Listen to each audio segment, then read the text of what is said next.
LegalizeFreedom.com. Why are we here? Where do we come from? Where are we going? From the nature of reality to the future of humanity.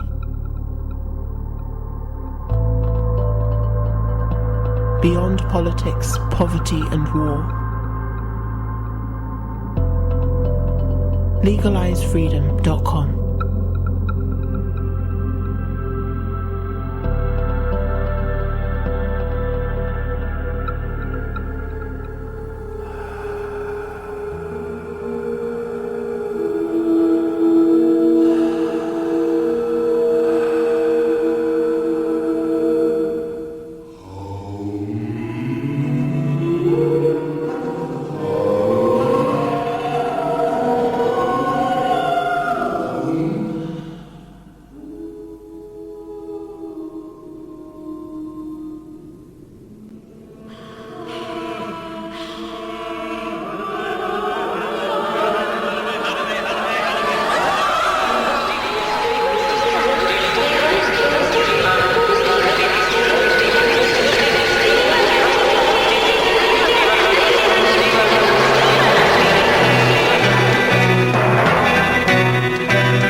Who are they running from?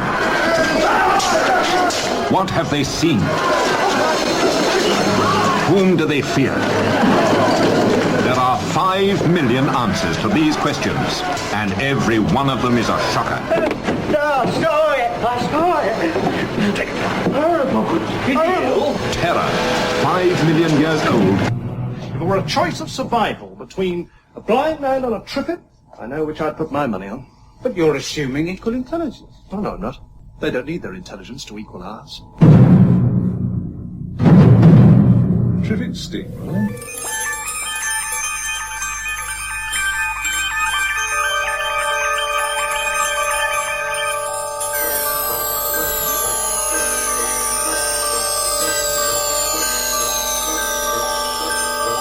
All irregularities will be handled by the forces controlling each dimension. Transuranic heavy elements may not be used where there is life.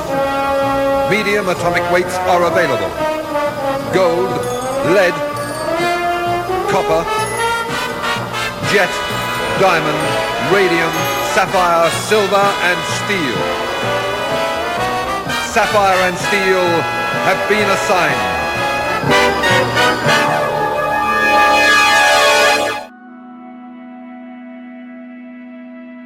Greetings and welcome once again to LegalizeFreedom.com. I'm your host Greg Moffat, and my guest today is Thomas Sheridan, who joins us to discuss hauntology and cult pop culture of the past. In his book Ghosts of My Life, Mark Fisher defined hauntology as music and culture that draws from and examines a sense of loss of a post-war utopian, progressive, modernist future that was never quite reached. The 1970s was a decade rich with hauntological themes, many of which stemmed from both the promise and the threat of the post-war world, and later continued to be felt well into the 1980s. Many TV shows, movies and books of the period, particularly the 1970s, are remembered and misremembered with near religious reverence, while cliques of contemporary artists and writers wander the corridors of the past in search of inspiration. From cult TV shows such as Sapphire and Steel, The Tomorrow People and Children of the Stones, to the mind-warping writing of John Wyndham, Nigel Kneale and Erich von Däniken, and from folk horror and dystopian sci-fi to stories for children far beyond anything being written for adults today, we probe the uncanny underbelly of decades gone by. Hello and welcome, Thomas, and thank you so much for joining us once again on LegalizeFreedom.com. Hi, Greg. It's delighted to be back again. It's been a long time, and it's always a pleasure to be here. Oh, excellent. I'm very pleased that you're here and delighted to talk to you once again. Recently, Thomas, you and I both read the same book. It's by Stephen Prince. The book is entitled A Year in the Country, Wandering Through Spectral Fields, and the subtitle is Journeys in Otherly Pastoralism, the Further Reaches of Folk and the Parallel Worlds of Hauntology. And we were chatting about this book, and it makes a good springboard to talk about a lot of things that you and I share as mutual interests. We're the same generation, after all, a lot of things that we grew up with and things that we still refer back to and remember. Just before we dive into that, Thomas, is there anything you'd like to say to listeners, and maybe those who are not already familiar with your work? Well, if they want to find out about it, they can go to my website, www.mossuponstones.com, and if they want to see where my work is going now and heading forward, I have a channel that's roughly based on many of the things I've spoke about in the past, and particularly the topics we're covering on this interview. It's called Beyond Room 313, and it's on YouTube. And that's basically everything else is as it was.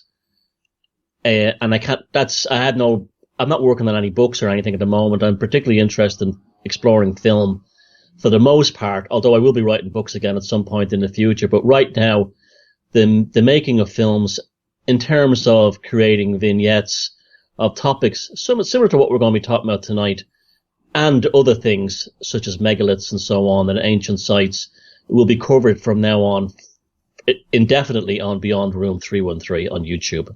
Splendid. Okay, well, before we get started, I'm going to say a word about hauntology. That was a word that was part of the subtitle of the book. It's not created by the author by any means. So I've got a little spiel here, some information I pulled off the web for people who just don't know what it is. Now, obviously, in my recorded intro, I've said something about what we're going to be talking about this evening. But just for those who don't know, so hauntology, which is a portmanteau of haunting and ontology, is a concept coined by philosopher Jacques Derrida, don't know how you pronounce that, in his 93 book Spectres of Marx. The term refers to the situation of temporal, historical, and ontological disjunction in which the apparent presence of being is replaced by a deferred non-origin, represented by, quote, the figure of the ghost as that which is neither present nor absent, neither dead nor alive. In the 2000s, the term was taken up by critics in reference to paradoxes found in late modernity, particularly contemporary culture's persistent recycling of retro-aesthetics and the incapacity to escape old social forms. Critics such as Mark Fisher and Simon Reynolds used the term to describe art preoccupied with this temporal disjunction and defined by, quote, a nostalgia for lost futures. Common reference points in hauntological music include vintage analog synths, cassette tapes, library music, old sci-fi and pulp horror programs, including the soundtracks of the BBC Radiophonic Workshop, musique concrète, found sounds, English psychedelica, and 1970s public informational films. I'm almost finished with this. Mark Fisher, in his book Ghosts of My Life, I was going to interview him, by the way, but then he killed himself. He defines hauntology as, quote, music and culture that draws from and examines a sense of loss of a post-war utopian, progressive, modernist future that was never quite reached. In all of your cultural wanderings, have you come across this term hauntology, read much about it? I mean, obviously, all the things I've described you're familiar with anyway. I knew what the term meant, and I've always been fascinated by the idea of being in terms of a disconnect from present being. And I'd never heard those descriptions of it so eloquently put as what you just read, and I love both of them. I absolutely love both of them. It's almost like hauntology makes a science of nostalgia or something like that. It's almost, I can remember back in the day when I lived in New York, there was a group in the city called the Association for the Advancement of Time. And what they were trying to do was, they were mostly computer hackers, and what they were trying to do was to get people to start moving forward rather than culture being trapped in the past. And I think the benchmark for this was when they said they were sick and tired of hearing people saying that Live Aid was the new Woodstock.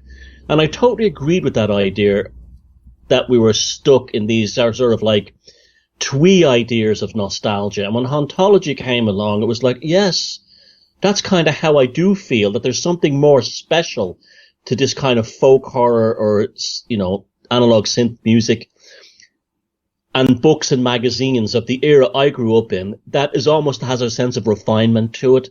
It's refined or attenuated towards specifically our generation, but it carries with it almost like a vintage, like a wine that can be appreciated by later generations. So I do love the term, although I wasn't overly familiar with the descriptions of it, but I have to say I do love the idea. In fact, I absolutely find it delicious.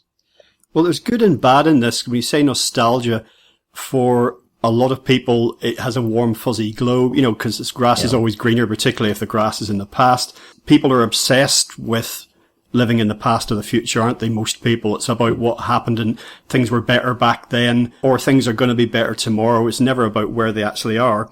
And things, as far as in the context that we're concerned with, you've got things like vaporwave, which is a musical phenomenon. And they sort of do mashups and pastiches and distortions of mostly 1980s culture in a sort of like an ironic way. It's a negative comment on that culture. And Simon Reynolds, who I've already mentioned in his book Retromania, highlights a lot of the negative aspects of nostalgia. But the dimension, the other flip side of that, in Mark Fisher's definition, like a loss of a post-war utopian progressive modernist future that was never quite reached. There are things when we look back, whether it's in the reality of the past, a lot of the culture we're discussing is in the 70s, or in that culture that was something about, it spoke to something about the future that seemed very achievable. And I'm not talking about the bubble cars and day trips to the moon, that sort of like, Jetsons type future, which was never realistic, but something else. And I think there's a definite sense, reflected in this culture that at that time, particularly in the 70s, there was this sort of struggle over what the shape of the future shape of society was going to be, where we were going. I think, I don't know about you personally, but I feel that in many ways we have failed or are failing. But I'm still optimistic. I think we can do better. Yeah, I totally agree with that. But I also believe that what we're talking about here is nostalgia with a clause. It's not nostalgia for the sake of, fuzzy, happy Coca-Cola Christmas Day type memories. Like, some of the things we talked about absolutely traumatized me as a child. Like the ending of the Quatermass 379, what happened in that. That was horrifying. And it was also these public servant ads that used to, like the I am the spirit of dark and lonely waters. That thing used to absolutely terrify me as a kid. So, it's also, it's like a complete nostalgia. It's not just the nostalgia of the warm, fuzzy memories, but it's a nostalgia of the traumatic things as well. And I think a lot of that had to do with the fact that the 70s were politically and socially a bloody awful time on these islands. You had the troubles in Northern Ireland, which had spilled over in the British cities. And it was not surprising that people sought a spiritual spiritual or cultural refuge in the countryside of England. As you had cities that were being subject to car bombings and so on.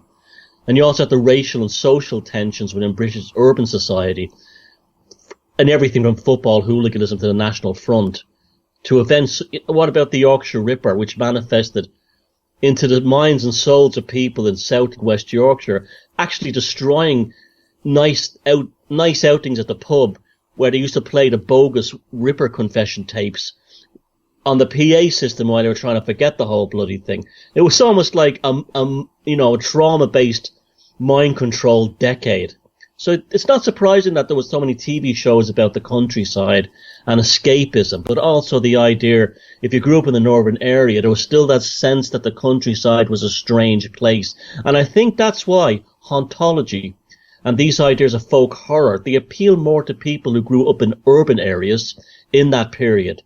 Like I did, and then also longed to be in the countryside simply because it was different. And also escaping you growing up in Northern Ireland during the Troubles, escaping that reality too. So it's like I said, it's nostalgia with a clause. It's not fuzzy and warm. Well, a lot of the cultural artifacts here, the TV, music and movies and what have you, was being set up prior to the 70s. Through, the whole post-war period, you were building towards things like Quatermass and Doctor Who. All this stuff was beginning to bubble up. It's just that the 70s for me, which incidentally I think is a golden age for cinema, certainly almost all of my absolute favourite films come from that decade. It's kind of a coincidence, but kind of not in a way, I think. But certainly as the 60s moved into the 70s and you had what was happening with the death of the counterculture in the States, and as you mentioned, this sort of decade of discontent in the UK and many European countries as well. Let's not forget you had not just the terrorist problems in Ireland and spilling over into the mainland UK, you had terrorist groups dotted around, in Italy and Germany and stuff. Yeah. So it was very, very unsettled time. And that's certainly an important backdrop to all of this, whether it's taking that sense and that atmosphere and reflecting it directly or metaphorically, or alternatively trying to be some sort of escape from it. Yeah, that's a very good point. You had like the Brigade Rosse blowing up half of Italy and kidnapping prime ministers. You had Baader-Meinhof in Germany doing similar things as well. It was a strange time, all right. It was the same reason I think a lot of these hippies in America became Jesus freaks when the whole hippie thing, the Summer of Love thing, imploded. Probably with the Manson murders in LA, in Hollywood. It was the end of something that I don't think was real anyway. I lived in the US for a long time and I spoke to people who lived through that era, and they said the whole Flower Children Woodstock thing was very much a middle class experience, often an upper middle class experience. Working class kids in America were being shipped off to Vietnam. So there was that schism affected the American aspect. So it really was a global phenomenon. It really was. One of the things we can draw out from the dimensions of hauntology that we've already mentioned is basically, and this filters through and penetrates almost everything that we're talking about, is this sense of the uncanny, something unsettling about, whether it's music or whether it's movies, whether it's TV, a sense of the other, and there being a dark underbelly just beneath the surface. Now that, as you've already mentioned, that comes particularly to the fore as far as the countryside is concerned for urban dwellers. I'm not sure I don't remember that much fiction regarding rural dwellers coming into an urban setting and coming unstuck, but I'm sure that probably existed as well. Yeah, I guess a lot of it had to do, there's other factors in here as well. It was a very rich time in terms of availability, even though, I often think about the idea of what was the internet before the internet. And it was things like magazines. And do you remember that back in the 70s? People forget that things like the Occult was huge, starting in the 60s. Mm-hmm. And you had things like magazines, periodicals such as Man, Myth, and Magic. These are publications you could pick up in your local supermarket or your newsagent. They were all over the place. They were read by ordinary people. And that magazine, for me personally, summed up this era perfectly. It could be seen as something as a user manual for the hauntological consciousness or unconsciousness of the period. It was those kinds of things. Dennis Wheatley novels. I can remember that kind of thing being enormous back then. It was everywhere. Where did that come from? There was the shadow. The shadow was being confronted within Western society at that period. Lots of things had broken down. You had social breakdowns. In England, you had things like massive endless strikes with British Rail and the coal miners, and 3-day work weeks and lights being switched off. There was this sudden, it was almost like people were thrown back into the Middle Ages for a segment of their existence, and the ghosts of the past, where their ancestors may have read ghost stories or been told about demons or pixies or witches, that suddenly re-emerged again in this mainstream obsession with occultism that probably originally started with the Hammer movies in the 60s, but it got progressively darker and stranger and made its way into all aspects, even children's television and literature. It was absolutely everywhere. And I think that's, the shadow is an interesting thing. On one level, it's something people avoid, societies avoid, but on the other side, the confrontation with the shadow is very culturally enriching. So I think there's an awful lot of that kind of thing going on. In fact, I think one of the main problems today that we have in the world today is that we don't really have that shadow side. Everything is so accessible and abundant that this is one of the reasons our cultures have become very watered down and superficial, particularly, in terms of music and everything else. The reason why American cinema was so fantastic in the 70s is because of things like the Vietnam War. Suddenly they started, instead of looking at America as the great hero that saved the world, America was suddenly the bastard of the planet.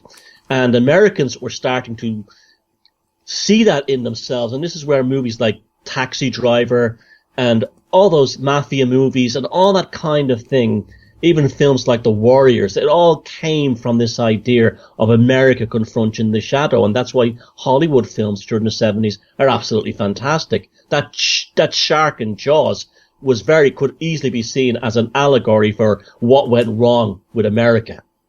Yeah, absolutely. I mean, I mentioned earlier me saying that the 70s I thought was a golden age for cinema, and for the reasons that you've just cited, particularly, The Warriors is a wonderful film, but even those three of my favourite films from the 70s are Dirty Harry, The French Connection, and The Taking of Pelham 1, 2, 3, which on the face of it are kind of like cops and robbers films, basically, in a way. You know, they're law enforcement sort of dramas or whatever, you know, like drugs, crime, but there's something about them. You know, the people who wrote, produced and directed these things were not, well, maybe not, I don't know if they thought they were consciously, but certainly the end result doesn't just look like a pitch at the mainstream. You know, they've got a dynamic to them, and many of the dimensions of those films you just don't see these days.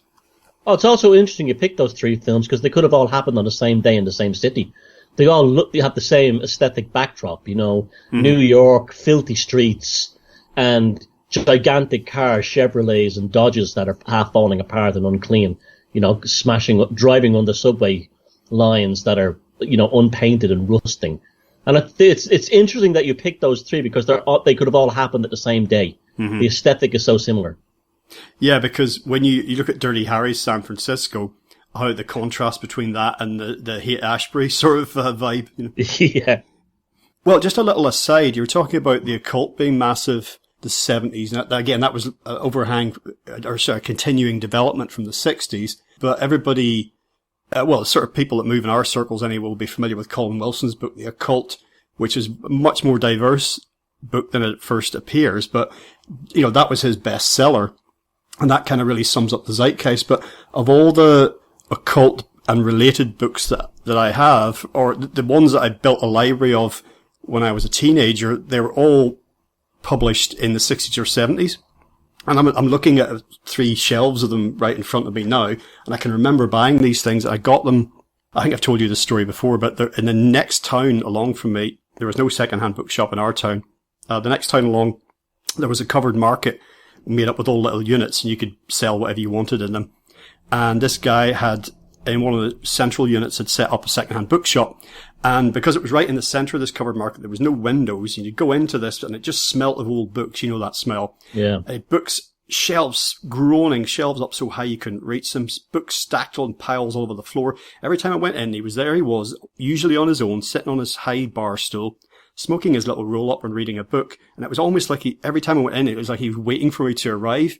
And once he got to know me, he'd pull things out, say, I've got something for you. And he'd produce these things. And of course, it was like, yeah, I want this, I want this, I want this, you know. So that in itself was almost like a little vignette. You know, if one of those Hammer horror films that are made up of several short stories, it felt like that.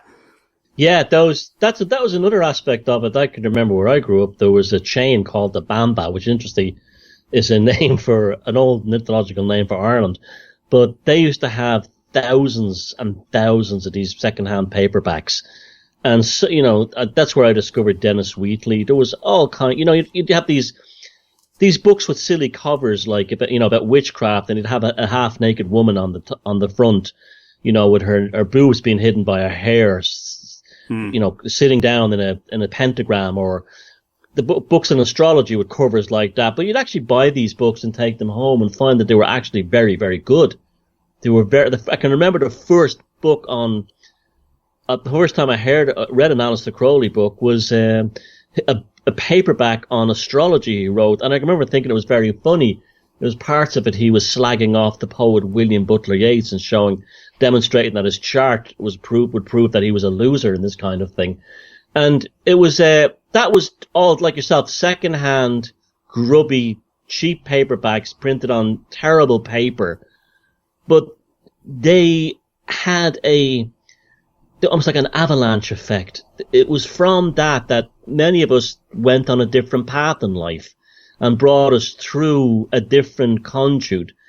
I know for a fact, if those books had never been there and I'd never stumbled upon them, I don't know if I would have developed the same love for this kind of stuff that I have all my life. No, and I think some of these pulp, and I'm not using that in the derogatory sense, just literally they were cheap cheaply manufactured paperbacks with exploitation type covers designed to sell, designed to appeal to people who wouldn't necessarily like what was inside, if you see what I mean. They belong to the same school of cultural artifacts that we're talking about, the aforementioned music, TV and movies. It's part of the same thing, all part of the same, it's not a movement, but I can't quite think, it's part of the same energy. It's like, it's a hard thing to phrase. Yeah. Yeah, perfect. Yeah, energy. That's much, much better. Yeah. But what you just said about some of those books reminds me of something I was hinting at earlier. There's this sense with some of these things, whether it's fiction or non-fiction, that there's more than meets the eye, or more than meets our five senses, to everything about the world that we live in. And that there is some kind of hidden or underlying or deeper reality or hyper reality, above just that our five senses are not giving us all the information. But equally, and this is very frustrating in what the 1980s ultimately became, but the age that we find ourselves in now, that not everything is solvable, not everything is knowable to us. And, in the scientific era, that's incredibly frustrating because we want to know how things are, what the story is, what the score is. We want the results to be in so we can sleep at night. And that's not what life is. It's not what the world or the universe is. That's absolutely true. And I think so much of that came from, as you said, the scientific idea that even psychological problems could be treated with a visit to a certain person or a professional, or give them a pill or something. And it didn't solve those things. I think also this idea of, because things were so nasty during the 70s in this part of the world, there was a longing for an alternative reality that maybe had answers to why, or at least an element, as religion had completely failed by then. People had no faith in the idea of a sky god or a sky fairy coming to save them. That had basically, in Europe anyway, for the most part, that had vanished. And there was a desperate need to know, I think, that there was something more than the bread and butter, flesh and bones of reality. And I think a lot of that came from this as well, that you were in the countryside, or you had a strange experience, you saw a strange light in the sky. And let's not underestimate the sheer sense of excitement that this could lead to. I can remember, I was about 9 or 10, there was a newspaper here in Ireland, and there was just like a trashy tabloid every Sunday, ran features on UFOs. It was around the time of Von Daniken and Chariot of Gods. And I can remember the excitement, the sense of wonder, this idea that aliens or spacemen could be visiting this planet. I used to stand on the balcony of the tower block where we lived in, and used to keep watch to wait if we could see a spaceship or an alien or something like that. Never did, but it was incredibly exciting. It was truly magical, but it lifted me out of ordinary childhood. These experiences lifted you out of that. They pulled you up into another place that was beyond the everyday drudgery. And I think that was this is a huge aspect of why this hauntology culture has grown. Well, you mentioned Erich von Däniken there, he of the Chariots of the Gods fame, now basically notorious in archaeological or alternative archaeological circles. However, I will say one thing about him now that you've mentioned him. Like Colin Wilson, he was a best-selling author in the late 60s and early 70s. And I remember getting his books from the library, and it was like, what's not to like about this, I thought, as I read the back cover. And I'd never been introduced to some of the ideas he introduced, I'd never encountered before in any form. So I read them with great interest, voraciously got all of his main titles at the time. Now, he's been widely discredited and debunked, but for me, I still count finding his books as a really important developmental step. Because even if I put them back on the shelf and I've never picked them up since, this is about the early 80s when I got them, it opened my mind. Opened my mind full stop. Not in the sense of, if your mind's too open, your brain will fall out, but it was just to the sense of possibility. I had a much more zoomed out, higher view of things after that. I was more open to things, and I was like to think that I could, and I still can, trust my own judgment into what I will make of information. But it was a game changer, even if people say, yeah, his books are rubbish, whatever, but that's not the point. It's still that catalyst, if you know what I mean. I'd go one step further than that. I think his books have had a very valuable role to play, not in the whole idea of aliens and ancient aliens, but he was the first one in the mainstream to make people think maybe the history we're being given in school is bullshit. Mm-hmm. How were the pyramids really built? Why are there these things in South America we can't explain?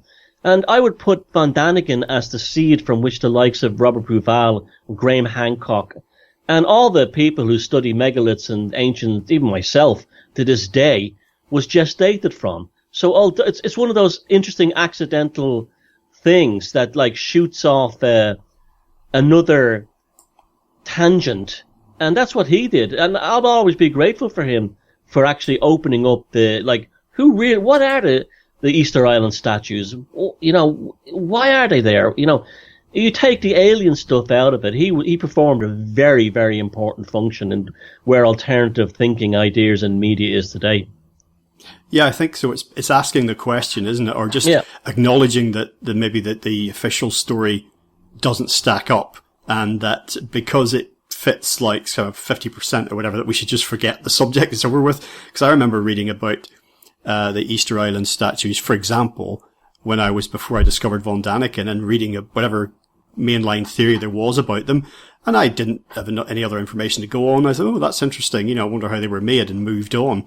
So I think people like von Daniken were just opening it up a little more, so that even if you left their work behind, you took the sort of spirit with you of inquiry, of say, well, actually, no, I'm not satisfied that I understand how this was done, or why it was done, or who did it. So I'm gonna ask more questions, even if I'm told to just leave off this, let it go. Yeah, and another thing behind them is back to the covers. So many of those UFO books and those kinds of books from the 70s had fantastic artwork on the cover. Absolutely outstanding. And that was another thing too, the use of graphic design and art in that period really reached people and spoke to them. It was like comic books for adults or people that didn't read comic books.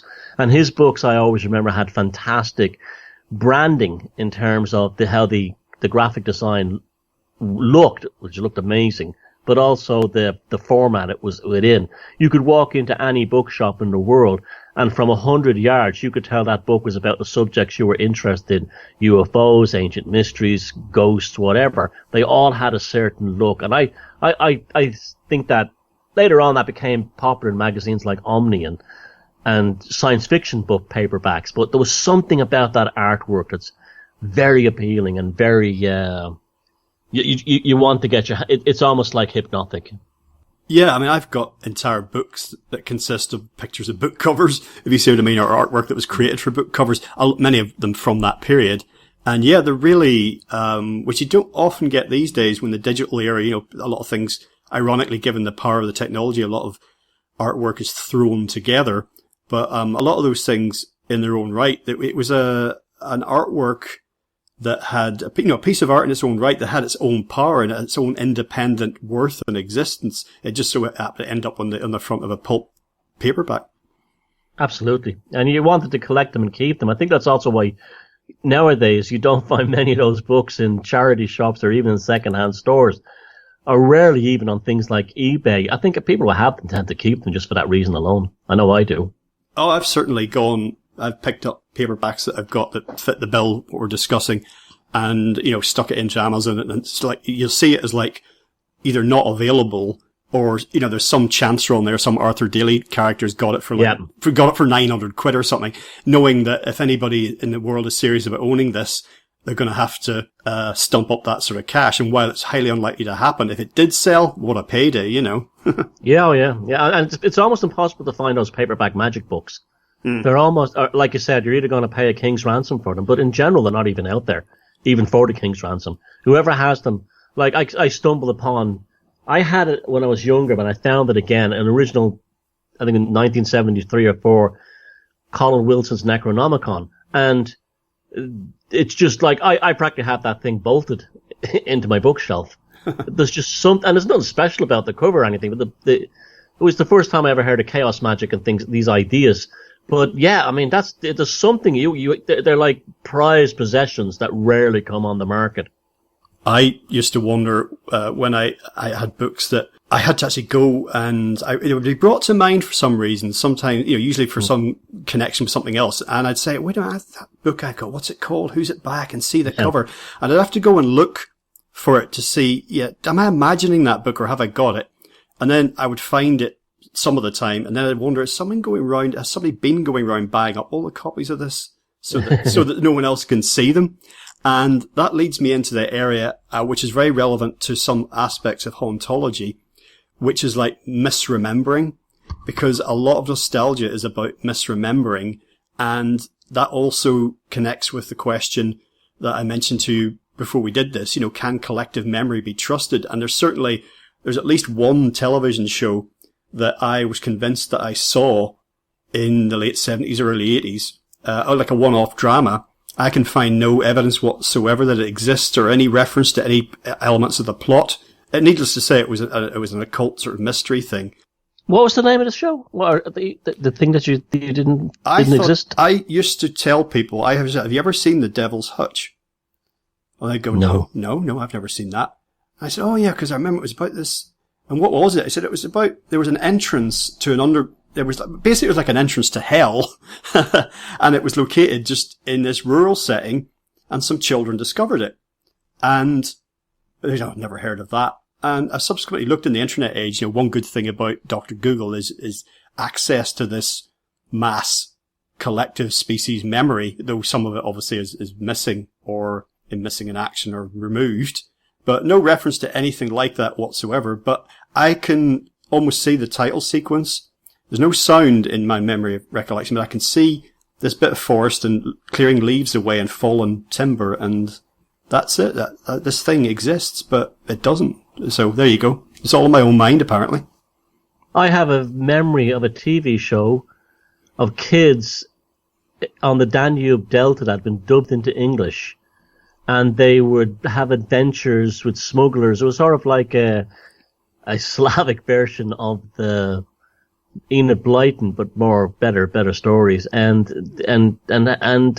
I can't find any trace of it either. At the same time, too, I have no memories of shows that everybody watched. Now, you would think that something like Sapphire and Steel would have been right up my street. I have no memory of that even being on the TV or anything. If I did, I probably thought it was a cop show or something with a title like that, detective show. Cagney and Lacey, Sapphire and Steel. Yeah, exactly. I had absolutely no memory of that, seeing that in the TV guide, in the newspapers, or even being advertised. And that would have been right up my street. Like it was like a grown version of shows like the Tomorrow People or the Time Tunnel from American TV. Yeah. And I used to love stuff like that. But it's like you have like misremembering, but you also, it just goes to show you how much stuff was around back then. Even though we had so few channels, the abundance of quality was staggering, really. Oh man, now you've got me doing it. I love, my favourite form of comedy is parody. And in my mind now, I've got Starsky and Hutch as paranormal investigators and what that will be like. Like Huggy Bear. Huggy Bear would be like an interdimensional a djinn or something that they could, like Mandini from Edward Kelly and John Dee. That's what he'd be like. Hey man, I'm down in the streets and I'm across the space-time continuum. in Sapphire and Steel, one of the elements they manifest as humanoid characters like Sapphire and Steel one of the elements is lead, and he's actually a black dude. Yeah. So, but we should probably move on from that before things get too ridiculous. Now, you said, I was surprised when you originally told me that you hadn't seen Sapphire and Steel, because again, I assumed, people of a certain generation, and you're interested in sci-fi and the paranormal and all these things. And it was on mainstream TV. Let's not forget that, only 3 channels back then. I'm not sure you had RTE1, RTE2 in the Republic. We didn't even have RTE2. It was just RTE1, and a few like HTV from Wales came over and BBC from Northern Ireland. That was really it. Yeah, it was possible rather that RTE never screened Sapphire and Steel, because they would have had to pay for it, wouldn't they? They'd had to buy it in. in order to screen it. But have you subsequently seen any of it? Because I know that you looked into it in order to read about it and say, no, I never saw that. Oh yeah, I have. I mean, there's another thing too. It had 2 actors in who were superstars at the time. Mm-hmm. That's another reason it should have seen it. No, I have watched it. You know, I think we first spoke about this about 3 or 4 years ago that you'd mentioned it, and then I started watching it on YouTube or somewhere like that. I'm kind of glad I didn't watch it as a kid because it's really creepy and dark, and the whole idea of time, the destroyer, time is the enemy. And fate and destiny is, you know, malevolent forces to be battled rather than accepted. Mm-hmm. I was up the writer, Peter J. Hammond. He was directly also inspired by an experience of staying in a haunted castle, which is kind of interesting too. And you had themes very similar to Nigel Kneale's Stone Tape. Yes. These psychometric aspects, like a past events being contained within material fabric or locations. Like antiques, old objects, you know, malevolent elements of time connected with human memory and psychological traumas. It's really very, very sophisticated writing for its time. And also, even the characters, Sapphire and Steel themselves, they're aloof. There's something very aloof about them. They're almost like pagan gods, in human avatars, you know. And although they're not actually even human themselves. And even on that idea, I was thinking the other night there about, like, they remind me of the god Kronos, the idea of, again, time, the destroyer. Mm-hmm. It's almost like they're fighting him. He was almost like their enemy. And just as aside, for a laugh, I typed in Sapphire into, I wrote something like Sapphire and Steel, Quantum, and stuff like that. And amazingly, I found out, you're going to like this, that at CERN, one of the projects was developed called Awake, which was concerned with the understanding of the loss of energy over time, and used, wait for it, a sapphire laser fired through a steel magnet. Wow. So it's one of these that they were kind of bringing synchronicity into it as well. This idea of, like, culture creates reality. But yeah, that show is dark. I mean, especially the final episode where they're trapped in nowhere, the forever nowhere. It's really chilling, the idea. It's almost like being, you know, a demon harvesting your soul and holding at the gates of the 10th Aether for all eternity. It was a very, very dark show, and I thought the acting was perfect for it. But yeah, I'm amazed. And again, I'm amazed I didn't see it. I'm amazed. Well, there's shows, in the lineup, some of which I mentioned in the introduction that I didn't see at the time as well. I didn't see Children of the Stones or The Changes or The Owl Service or The Tomorrow People. How I missed all this, I don't know. But as you say, it was very rich at that time culturally. Just, despite it being, a wasteland quite often if you looked out the window. But there was more space kind of within mainstream culture, it seemed at that time. Not that the mainstream is everything, but it's just that these things were put in front of a mass audience was interesting, and that mainstream drama and comedy, there's actually a quote, I think, from the book that has kind of inspired this discussion, where the author mentions that some of these things, it even includes Faulty Towers in this, that these mainstream dramas and comedies somehow escaped into the world without being neutered, which I thought was a great comment.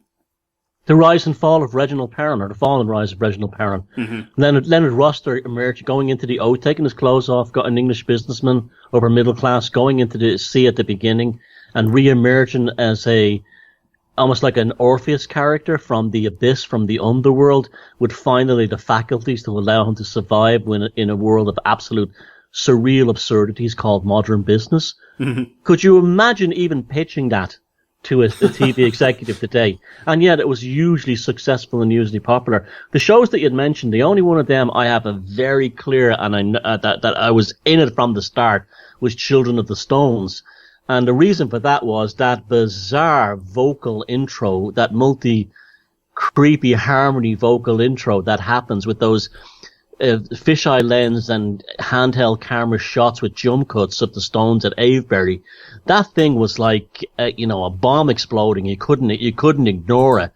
And even at the next day at school, we were all making fun of that soundtrack, that song, or wherever it is at the beginning, that vocal performance, and trying to do it. And it was just the final scream that they do at the end. We were just rolling around laughing, but it was like, it got the job done. We were all glued to that series. We were fascinated by it. And that was the one I do remember at the time, in the moment, absolutely being captivated by. I didn't see the L service till much, much later on, and that was only because I'd heard about the book, and I couldn't believe that a story like that was written for children. And the TV series didn't, I have to be honest, didn't blow me away. It was good, but it wouldn't have been my cup of tea, no pun intended. But that's the one. The Children of the Stones. That hit me as as 12 or something, like an atomic bomb. Well, I've just recently gone and watched the entire series, and I found it really compelling. I watched they're only just under half an hour each episode, and there's like 6 or 7 or maybe 8, something like that. So it's not a lot of watching really, but I limited myself to one episode per night, but I found I had to watch one every night. I really wanted to go back to it. And for all its slight creakiness in places, and you've got child actors in it who are pretty good, but they're limited by definition, but I found it really, really compelling. And actually, if people rewind and listen to the pastiche I did at the start of this, there's some of the soundtrack that you just referred to, that ghostly, vocal stuff. In general, Children of the Stones brings into sharp relief this, contrast, or this conflict, I should say, between, the country and the city. And that's only one dimension of this show, but I think a lot of the uncanny and the unsettling parts of Children of the Stones is just its rural location and the people that are there. Yeah, the scientist and his son represent the townies in a place they can't understand. Another thing I like about that show is it's funny watching it now. That went out at like 4:30 in the afternoon, and there's the adults smoking cigars and drinking double scotches and things like that. You'd never see that today. Oh no, I mean the alcohol consumption in mainstream TV, well, in all TV and movies back then was heroic, to say nothing of the smoking, but it was just it's how casual it is, because you kind of think, these days it's so rare that you see young people smoking actual cigarettes, whereas when I was a teenager, like several of my friends smoked for a while, and you'd see, adults seem to be puffing away constantly, so smoking has declined, but the drinking thing back there, it just seemed to be, I mean, I've seen YouTube videos where somebody's taken a particular TV show, let's say The Sweeney, for example, and they've taken one episode of it and they've just cut out all the bits where Regan and Carter or some of the other cast are drinking. That's really, really, really funny. And it turns out they're in the pub, or they're like getting bottles of scotch out of their filing cabinet for about 5 minutes out of a 50-minute show. Or you'd have like scenes where you'd have an office building where the executive would have a decanter of scotch on his desk, 2 glasses. Mm-hmm. I mean, what a different time it was. It was almost like, a lot of it reminds you that a lot of freedom has been lost since then too, as well. One other dimension of this, we're talking in particular here about Children of the Stones, was there was another phrase from Stephen Prince's book, and I can't remember if it's his or whether he was quoting someone else. I think he might have been quoting someone else, but it doesn't matter. And he was referring to some of these shows as being like a cathode ray seance. And I love that. I like the idea that there's something reaching out to you from the screen. Think of the movie like Poltergeist, but there's something reaching out to you. There's some interaction between you and this, what you're watching, what you're seeing, what you're hearing, that's operating on more than just a superficial level. It's almost like there's times I've watched shows, particularly back in the day, with Sapphire and Steel or something. It was almost like I felt that they on the screen were aware of me. Like this show was playing for me. Other people have watched this episode, but they're not seeing the same episode. This episode somehow feels like it's customized for me. Sapphire and Steel are real. They're inside that cathode ray tube. They know I'm watching, and they're watching me. That's a fantastic phrase, cathode ray seance. I absolutely love that. Yeah, and also, the cathode ray tube, in my book Sorcery, I covered this, was a development of the occult. It was developed by an occultist. And the first thing he broadcasted on the cathode ray tube was what we call the multi-cross, the Croix Petit, which is itself an occultic symbol. The very first thing that was ever broadcast on TV was an occultic symbol developed by an occultist. So it's not surprising that lineage had carried it. It's probably, I'd be interested in knowing how that differs, say, an LCD TV screen of the day. Was there something about the cathode ray tube that absorbed us deeper into the seance as such? See, it's like old analog electronics.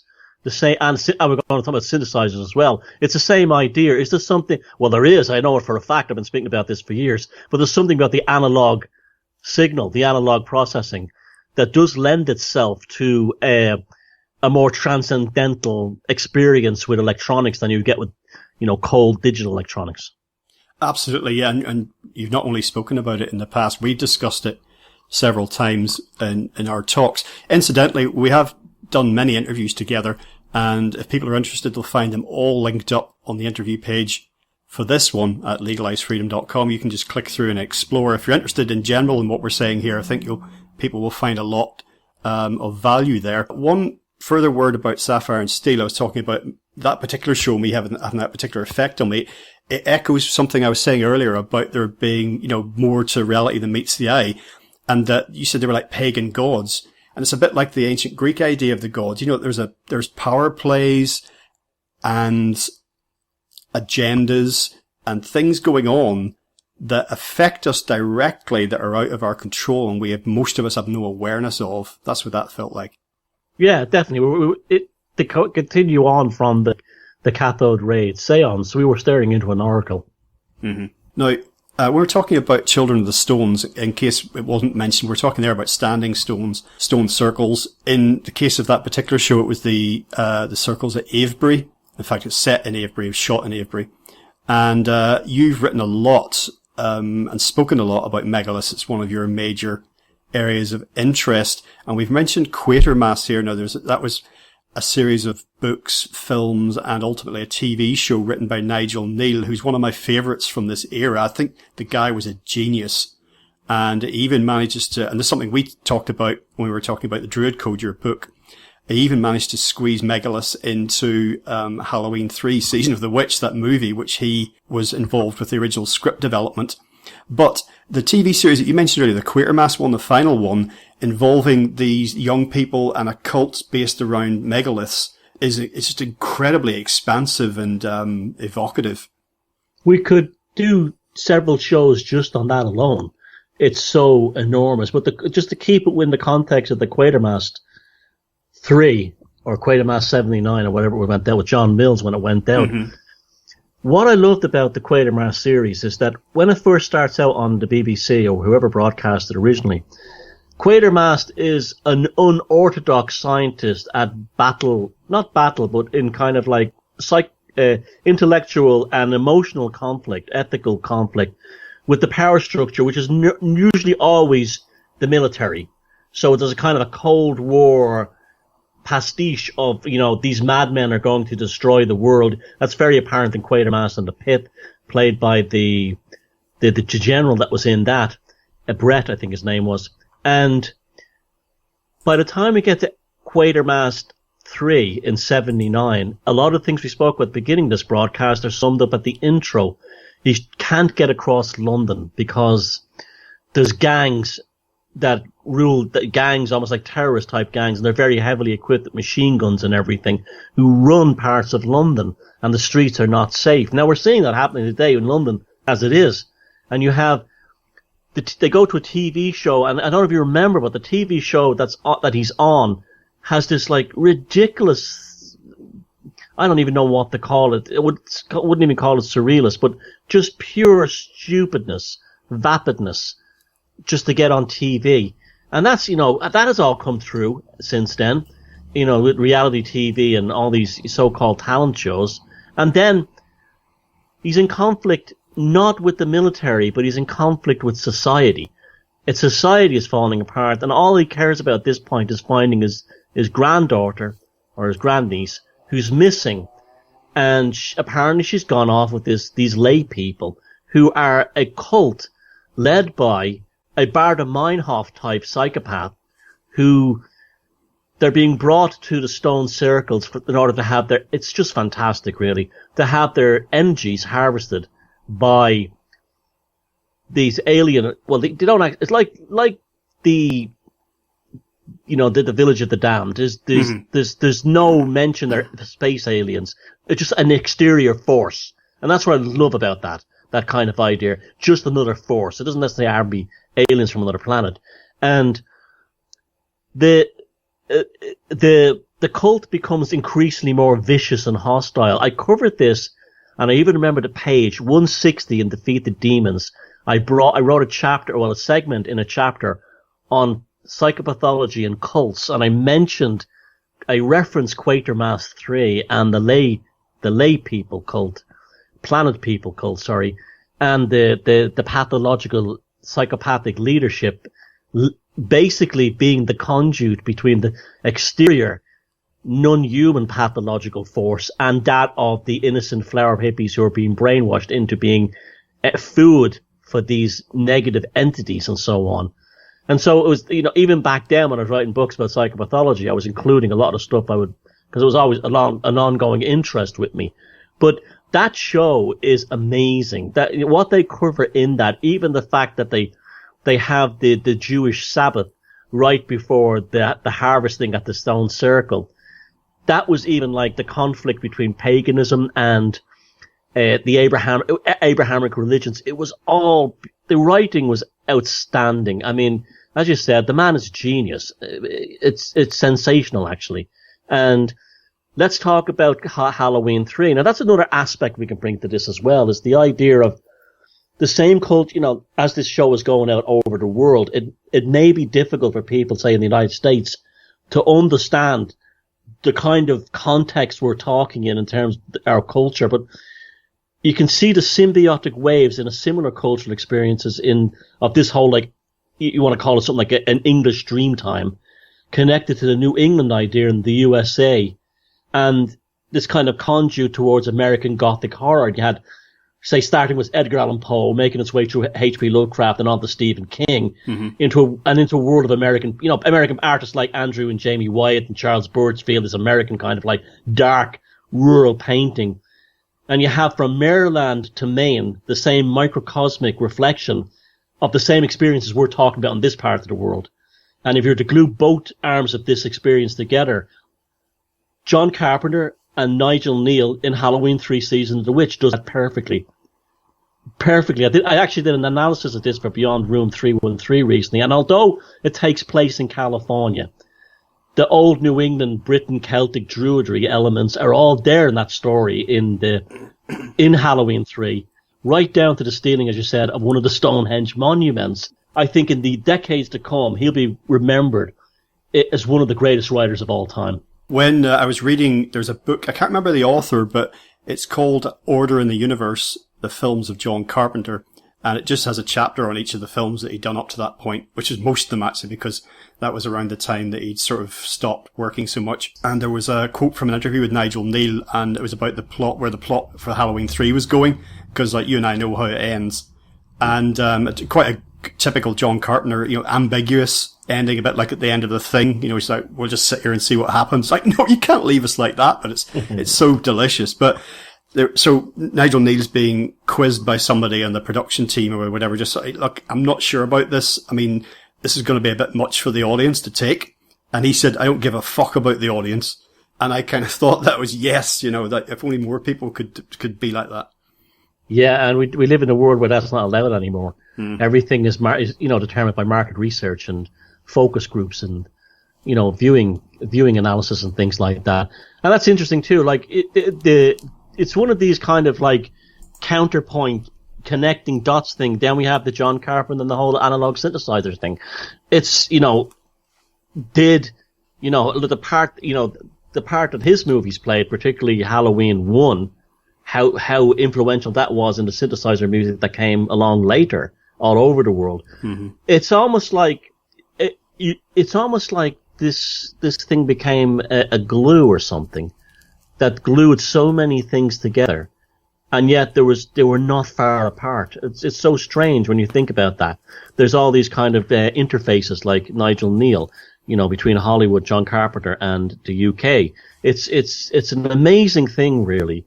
But that if people have not seen Quatermass 3, I suggest you watch it, because it's very, very deep. And like, say, TV shows like The Prisoner, it's probably more relevant now than it was even back then.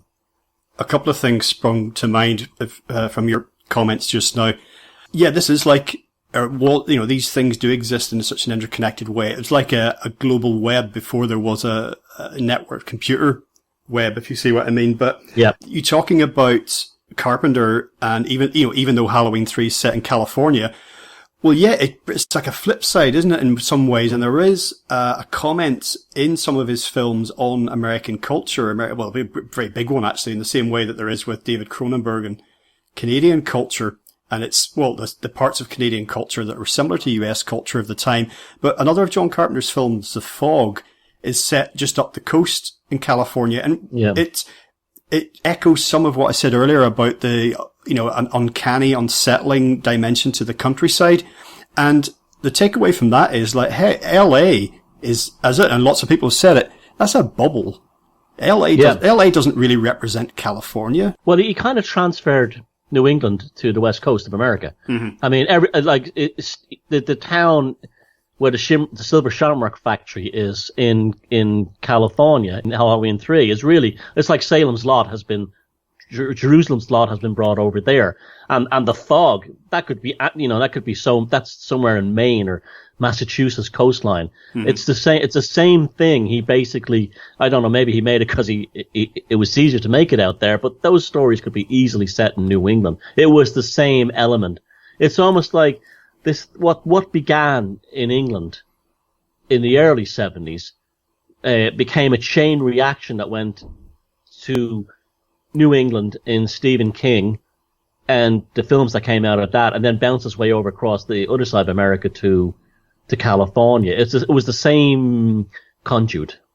Well, we know around this time we had Black Sabbath happening in the UK and in England. That was in many ways a product of the death of the Summer of Love that we talked about, this new harsh reality. One response to Black Sabbath over in the US, Sandy Pearlman, what did he come up with? Blue Oyster Cult. Blue Oyster Cult. You knew where I was going with that, so. And I will, an honorary mention that we must never forget and deserves our salute, and that's musically, is Hawkwind. Mm. Hawkwind could very much be the soundtrack of all we're talking about. If you look at everything from their heavy metal, their rock and roll, their psychedelia, and especially the use of analog synthesizers. Yeah, a lot of people think of them as the archetypal hippie band, and they did play all those on the back of trucks in Ladbroke Grove and all those free festivals and everything else. But as Lemmy, the late Lemmy, best known perhaps for his band Motorhead, but he was part of Hawkwind in the 70s, he said, no, we were a black nightmare. If you went to a Hawkwind show back in 72, 73 and dropped a load of acid, there's no guarantee you were going to have what looked like a good time. Also, Lemmy in his biography, the one that came out about 20 years ago, he was talking about when the members of Fever.